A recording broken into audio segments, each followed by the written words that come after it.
जय माता की। सभी भक्तों को जय माता की।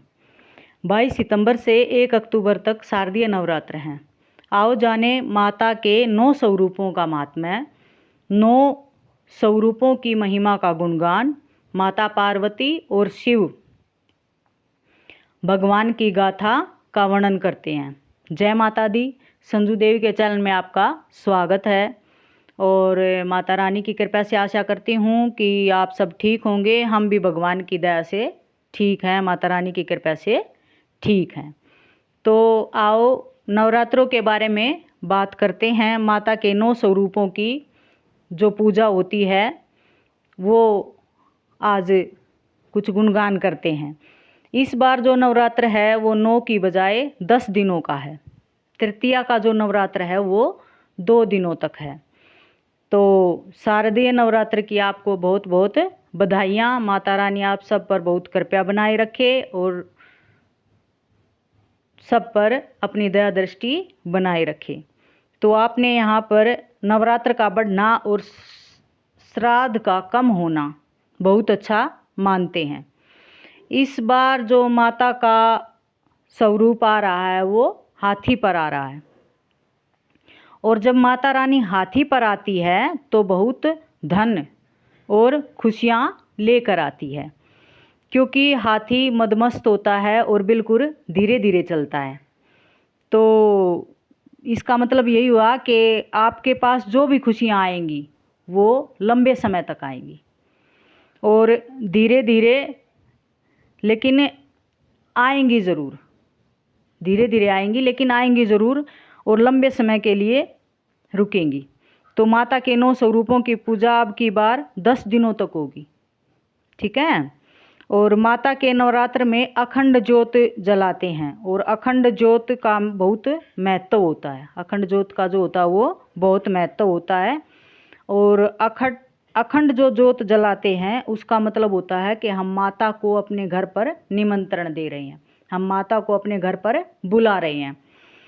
तो जब हम माता की अखंड ज्योत जला देते हैं और माता का आगमन हो जाता है तो हम माता को अपने घर पर बुलाते हैं।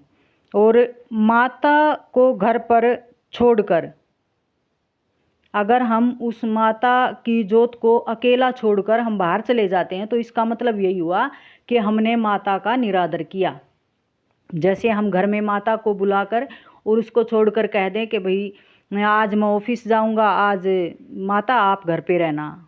जैसे माँ को बुलाकर खाने पर बुलाते हैं या उस और तरह से बुलाते हैं, माता को अपने घर पर न्योता देकर बुला लें और फिर उसको वैसे ही छोड़कर चले जाएं तो वो फिर वैसा अपमान हो जाता है। इसलिए कहते हैं कि जोत को छोड़कर नहीं जाना चाहिए। तो जोत कर छोड़कर जाने का मतलब यही होता है कि माता को घर में बिठाकर आप बाहर चले जाएं तो अच्छा नहीं लगता। तो इस तरह से फिर माता को अपने दिल से जानो, दिल से चाहो। तो ऐसा क्या करना चाहिए कि माता की अखंड जोत जलाकर अकेला ना छोड़ें। मतलब माता को घर में बुलाकर उससे अपनी बातें करें, उससे अपने दुख शेयर करें, दुख सुख जो भी हैं और जो भी हमें परेशानी है वो सब हमें अपनी माता से बतानी चाहिए, जैसे हम अपनी माँ से बात करते हैं। तो अब बात करते हैं कि माता के नवरात्र में जो नाखून काटते हैं या बाल नहीं कटवाने चाहिए, पार्लर वगैरह में औरतों को नहीं जाना चाहिए, जो जेंट्स होते हैं उनको शेविंग नहीं करनी चाहिए और ना प्याज लहसुन का भाई खाना खाना चाहिए। ये क्या होते हैं, ये तामसिक खाने में आ जाते हैं। तो जो तामसिक खाना होता है वो नहीं खाना चाहिए। मांस मदिरा या भाई अंडे वगैरह ये भी सब तामसिक आते हैं, लहसुन प्याज। तो सात्विक खाना खाना चाहिए। इन सब को वर्जित बताया गया है नवरात्रों में और हमें पूर्ण रूप से माता को समर्पित होना चाहिए। तो अब चलते हैं माता के 9 स्वरूपों की पूजा जो होती है वो माता के 9 स्वरूप कौन कौन से होते हैं। पहला होता है माँ शैलपुत्री, दूसरा होता है माँ ब्रह्मचारिणी देवी, तीसरा होता है माँ चंद्रघंटा देवी, चौथा होता है माँ कुष्मांडा देवी, पांचवा होता है माँ स्कंद माता, छठा होता है माँ कात्यायनी देवी, और 7वां होता है माँ कालरात्रि और 8वां होता है माँ महागौरी देवी और 9वां होता है माँ सिद्धिदात्री देवी। तो ये सभी रूप माता पार्वती के ही हैं। ये सभी रूप जो हैं ये माता पार्वती के ही हैं। और इन सब रूपों में माता पार्वती शिव जी की पूजा कर रही है, मतलब शिव जी को पति रूप में पाने के लिए पूजा कर रही है।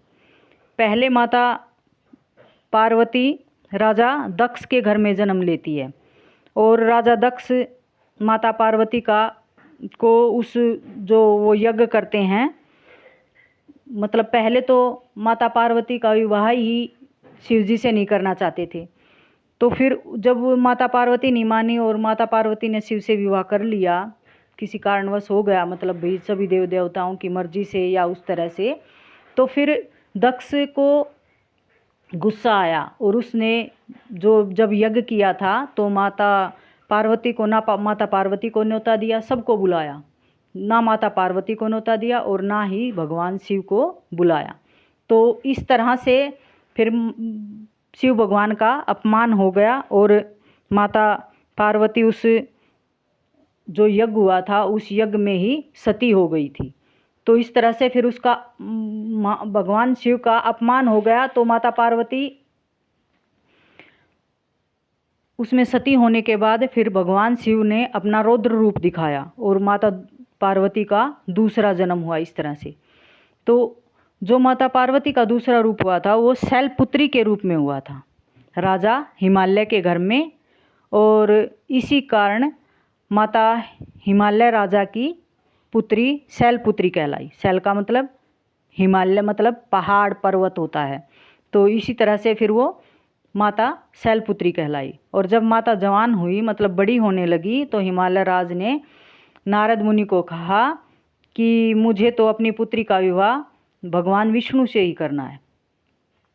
तो नारद मुनि ने शैलपुत्री को कहा कि तुम्हें तो भगवान शिव से विवाह करना चाहिए। तो शैलपुत्री ने कहा कि मैं तो भगवान शिव को ही वर्ण करूंगी, मतलब भगवान शिव को ही पति मानती हूँ, क्योंकि उनका जन्म जन्मांतर का रिश्ता था। तो इस तरह से शैलपुत्री ने संकल्प ले लिया कि मेरे पति तो शिव ही हैं, और वो इस तरह से शिव भगवान की पूजा में लीन हो गई कि भाई मुझे तो शिव भगवान का ही वर्ण करना है। तो अब फिर नंबर 2 होता है ब्रह्मचारिणी देवी। तो ब्रह्मचारिणी देवी का मतलब क्या होता है? ब्रह्मचारिणी देवी का मतलब होता है तप करना। फिर वो तप करने लग गई और माता ने महल को त्याग कर और जंगल में, मतलब तप करने के लिए जंगल में चली गई। तो अब अपने जीवन से इसका संबंध करते हैं। जैसे विद्यार्थी आदि होते हैं तो उनको भी जैसे तप करते हैं वैसे ही मेहनत करनी चाहिए, उतनी ही लगन से, तभी हम कामयाब होंगे। तो तप का मतलब यही होता है कि तप क्या मतलब हाथ में कमंडल लेकर और घर को त्याग कर भाई जंगल में जाकर, पहले तो यही होता था। लेकिन आज के टाइम में क्या होगा? आज के टाइम में हमें जो संकल्प कर लिया, हम पहले संकल्प करेंगे और फिर बाद में ऐसा मतलब संकल्प करो कि हम कामयाब हों। इतनी मेहनत करो, जी तोड़ मेहनत करनी चाहिए और जिससे हम कामयाब हो। चाहे वो पढ़ाई हो, चाहे नौकरी की तैयारी हो, चाहे भाई गृहिणी है कोई अपना ढंग से अच्छे तरीके से काम करे, या फिर उसका और कोई काम है, जो भी काम होता है मतलब उसको लगन से करें। इसका मतलब यही होता है ब्रह्मचारिणी देवी का। अब ब्रह्मचारिणी देवी का मतलब यही होता है कि पढ़ाई का काम करे, घर का काम करे, कोई भी काम करे लगन से करना चाहिए। तो इस तरह से माता लगन से ही तप में लग गई। तो इस तरह से नंबर 2 है ब्रह्मचारिणी। नंबर 3 है माता चंद्रघंटा। माता चंद्रघंटा का मतलब क्या हुआ? चंद्रघंटा मतलब चंद्रमा का स्वरूप। चंद्रमा बहुत सुंदर है, तो इस तरह से माता चंद्रघंटा भी बहुत सुंदर है। देवी का रूप जो है वो एकदम चंद्रमा की तरह चमकीला है। तो जब हम तप करते हैं या कोई मेहनत करते हैं तो हमारे मुंह पर जो होता है वो ऊर्जा अलग ही दिखाई देती है। तो इस तरह से हमारा चेहरा अलग ही चमकता है, तो अलग ही खुशी होती है। और वही चंद्रमा आपको शिव भगवान की जटा में, यानी शिव भगवान की जो ऊपर जटा होती है उसमें दिखाई देते हैं। तो इसका मतलब यही होता है कि भाई भगवान शिव भी चंद्रमा की तरह चमकते रहते हैं। चंद्रमा की तरह आभा होती है उनके मुंह पर और पूरे शरीर पर, और चंद्रमा को वो मस्तक पर धारण करते हैं। तो इसी तरह से माता कई वर्षों तक तपस्या की, बेलपत्र खाए माता ने, और फिर बेलपत्र को भी छोड़ दिया। और फिर माता के शरीर पर मिट्टी ही मिट्टी जमा होगी, क्योंकि माता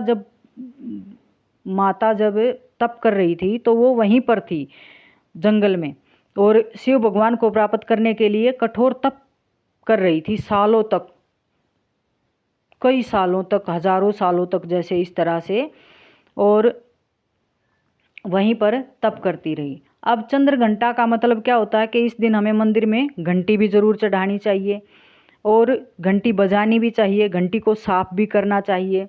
इससे क्या होगा कि इससे हमारा चंद्रमा जो होता है वो तेज होता है, और चंद्रमा जब तेज होगा तो हमारे जो भी काम होंगे वो सारे शुभ होंगे। और भगवान शिव के मंदिर में चांदी का चंद्रमा भी चढ़ा कर आ सकते हैं, तो इससे हमारी सभी मनोकामनाएं पूरी होंगी। तो अब नंबर 4, कुष्मांडा माता। कुष्मांडा माता होती है पूरे ब्रह्मांड को जन्म देने वाली माता, जो सूर्य मंडल में वास करती है। कुष्मांडा माता जो होती है वो सूर्य मंडल में वास करती है, क्योंकि सूर्य के प्रकाश के कारण ही सारी सृष्टि का उत्पत्ति होती है, सारी सृष्टि का उत्पत्ति होती है। अगर सूर्य प्रकाश ना दे तो ना भाप बनेगी, ना पेड़ पौधे होंगे, ना जीवन विकसित होगा। तो इसी तरह माता क्या है, सौर मंडल में जो कुष्मांडा माता होती है वो सौर मंडल में वास करती है। मतलब पूरे ब्रह्मांड का जो लिंक है, जो मेलजोल है, वो सारा माता के नवरात्रों से है। तो हमें नवरात्रे जरूर करने चाहिए। नवरात्रे का महात्म्य बहुत होता है, तो हमें नवरात्रे जरूर करने चाहिए। यही बताने के लिए मैंने ये भाई वीडियो बनाई है। तो सूर्यमंडल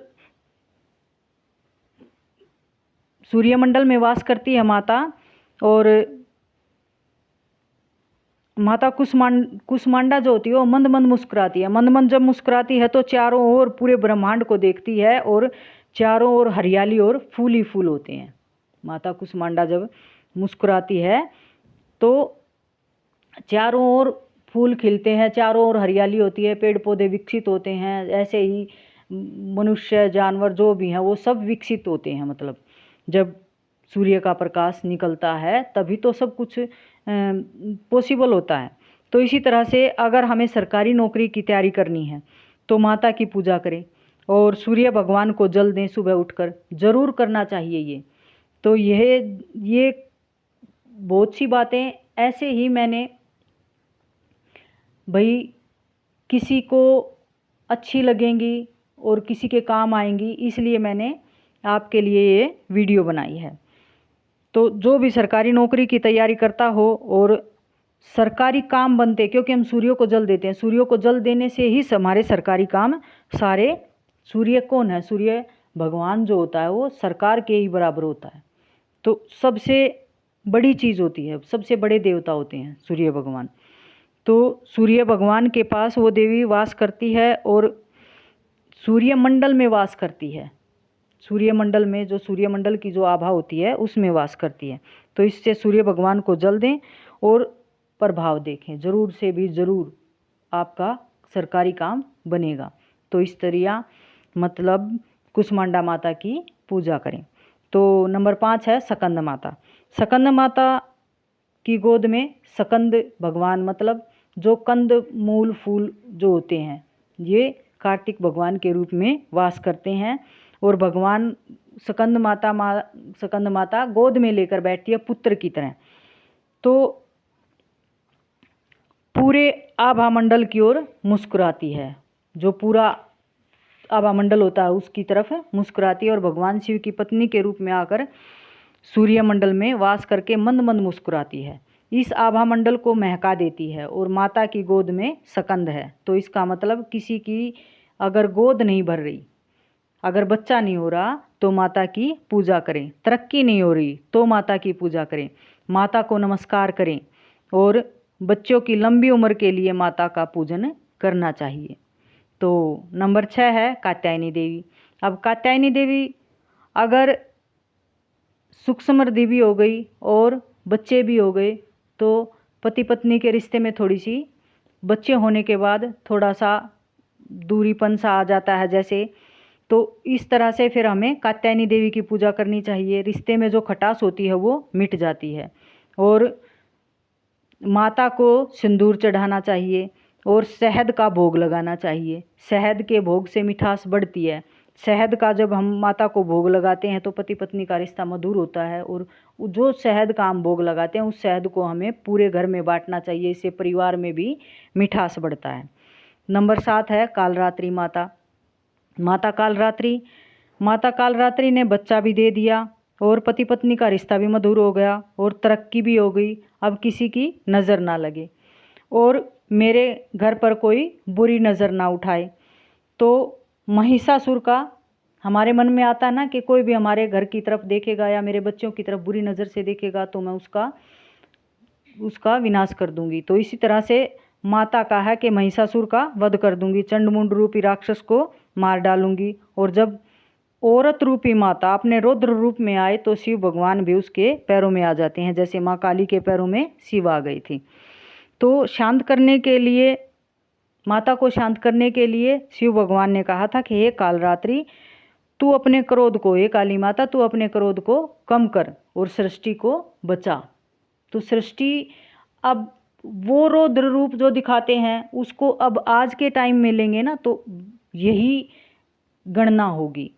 तो सृष्टि को बचाओ। और माता के मुंह से ज्वाला निकलती है तो और बाल खुले हुए होते हैं और लेकिन फिर भी माँ दया करने वाली, कृपा करने वाली माता कालरात्रि ही होती है।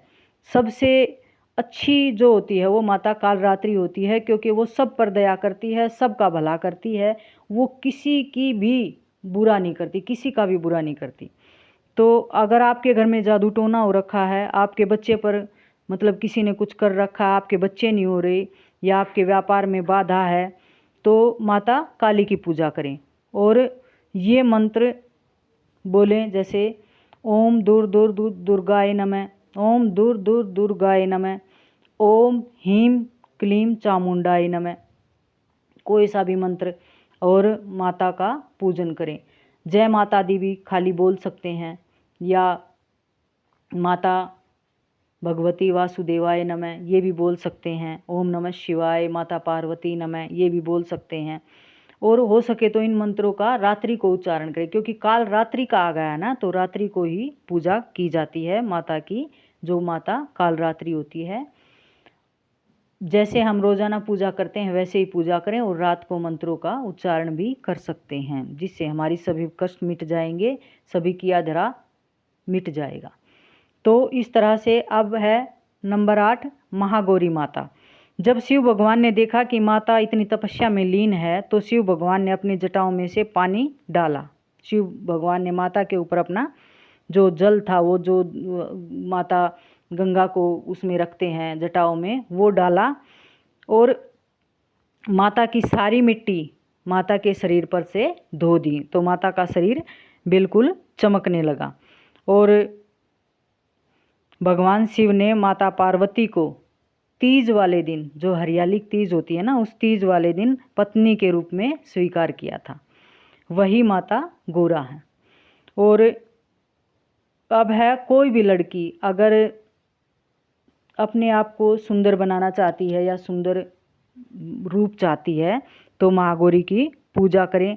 और अष्टमी के दिन छोटी छोटी बच्चियां जो होती हैं, छोटी छोटी, जो माता के रूप में हम कंजक लेकर आते हैं या कंजक जिमाते हैं या कंजक बैठाते हैं, उनकी पूजा की जाती है। उन्हें खाना खिलाया जाता है उनकी पसंद का, और उन्हें अच्छे अच्छे गिफ्ट दिए जाते हैं जो उनकी पसंद के होते हैं। और दक्षिणा के रूप में चांदी का सिक्का भी दे सकते हैं, 101 भी दे सकते हैं रुपये, 51, 20, 21, 11, कितने भी, जितनी आपकी श्रद्धा है ना उतना दे सकते हैं, लेकिन गिफ्ट के साथ साथ दक्षिणा के रूप में ज़रूर दें।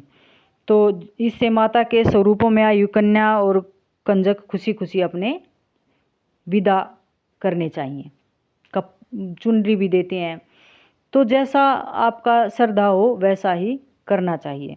तो नंबर 9 है सिद्धिदात्री देवी। अब सब देवियों की पूजा करने के बाद आती सिद्धिदात्री देवी। सब सिद्धियों को देने वाली है सिद्धिदात्री देवी। सिद्धिदात्री देवी सब सिद्धियों को देने वाली है। हमें नहीं पता कि माता से हमें क्या मांगना है और किस रूप में क्या मांगना है, किस देवी से क्या मांगना है। तो इस तरह से 9 देवियों का जो स्वरूप होता है वो 9वें दिन सिद्धिदात्री के चरणों में गिरकर माता से मांगे और जो भी आपके मन में हो वो सिद्धिदात्री देवी जो होती है वो 9वां दिन होता है सिद्धिदात्री का, और उस दिन मांगे और बोले कि हे माता, सुंदर दीप जलाकर करूँ मैं आपका ध्यान, सुंदर दीप जलाकर करूँ मैं आपका ध्यान, ज्ञान उजाला माँ करो, दूर करो मेरे जीवन का अंधकार। जैसे सूर्य चंद्र की रोशनी चमके, चमके मेरा घर द्वार। आप में व्यापक तेज है जो ज्वाला का प्रचंड रूप। हे ज्वाला माँ जगजननी, तेरी जोत जलाऊं मैं। मेरे परिवार की और मेरी रक्षा करो माँ, सारी बाधाएं दूर करो माँ। हे अंबिके, मेरी सभी क्लेशों को हरो, मेरे घर में सुख समृद्धि को भरो, मेरे बच्चों की खूब वृद्धि करो, मेरे पति की उम्र लंबी करो, मेरे घर संसार में सुख वैभव भरो। और जो भी मतलब आपके मन में कामना है वो पूरे विश्वास के साथ तेरी भक्ति मैं करूं माँ, तेरी जोत जलाऊं माँ, तेरा ही आसरा माँ, तेरा ही सहारा माँ, तेरा ही गुण गाऊं मैं। ऐसे माता का गुणगान करें, माता के भजनों का गुणगान करें, माता का दुर्गा सप्तशती का पाठ करें और इसी तरह से माता के 9 स्वरूपों की पूजा करें और अखंड जोत जलाएं। और जो भी आपके मन में इच्छा है वो ज़रूर पूरी होगी, आपके बच्चों की वृद्धि होगी और जो आपके बच्चों के भविष्य में मतलब पढ़ाई में जो भी रुकावट है वो सब दूर हो जाएंगी, ग्रह क्लेश कट जाएंगे। तो माता दुर्गा जो होती है वो झोली भरने वाली होती है। माता दुर्गा जो होती है वो झोली भरने वाली होती है और कभी भी किसी को खाली नहीं जाने देती, खाली झोली नहीं जाने देती। तो इस तरह से हमें माता की पूजा करनी चाहिए। जैसा मेरे को आता था, जैसा मैंने मनन किया, जैसा मैंने सोचा या जैसा मैं व्याख्यान कर सकती थी मैंने किया। अगर आपको अच्छा लगे और आपको भाई कोई भी बात आपके काम आए तो मेरे चैनल को सब्सक्राइब करें, मेरी वीडियो को लाइक करें और माता रानी आप पर कृपया बनाए रखे। जय माता दी।